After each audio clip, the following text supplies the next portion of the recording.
শুভেচ্ছা সবাইকে। আমি আবার অনেকদিন পর ভিডিওতে আসলাম। আমি ইতিপূর্বে আমার এই কাজীখালী নদী নিয়ে অনেক কথা বলেছি, অনেক লেখালেখি করেছি। তো বিষয় হচ্ছে, আমি জানি না এটা আমার আসলে বলার এখতিয়ার কিনা, আর আমার এই কথাগুলো আসলে প্রশাসন পর্যন্ত যাবে কিনা সেগুলো আসলে আমি বলতে পারি না। তবে আমি কিছু ক্ষুদ্র চেষ্টা করি আর কি, যেন অন্তপক্ষে প্রশাসন এই নজরটা রাখে। সেটা হচ্ছে, এই যে গাজীখালী নদী, পুরাতন কানাই নদী, আজকে মৃত প্রায়, প্রায় বলতে গেলে এখন শেষ। আমরা দেখতে পাচ্ছি, খুব মর্মান্তিক বিষয়, নদীটার এখন অস্তিত্ব প্রায় বিলীনের পথে।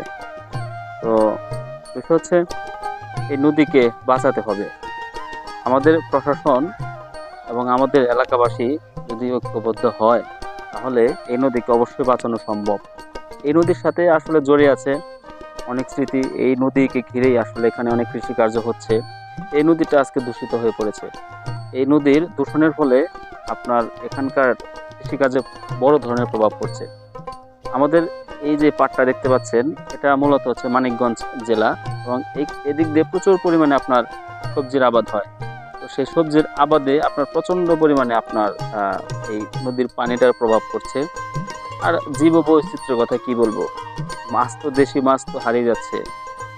তো এই নদীটাকে আসলে ইচ্ছে করলে আমরা সকলে, আমরা গ্রামবাসী, আমাদের প্রশাসন সবাই মিলে আমরা নদীটাকে রক্ষা করতে পারি।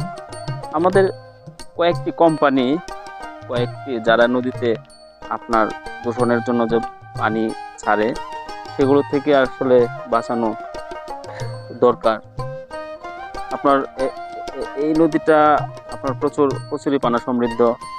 তো আশা করি প্রশাসন বিষয়টা দেখবেন। তো আমরা চাই না এভাবে একটি নদীর মৃত্যু ঘটুক। ধন্যবাদ সবাইকে।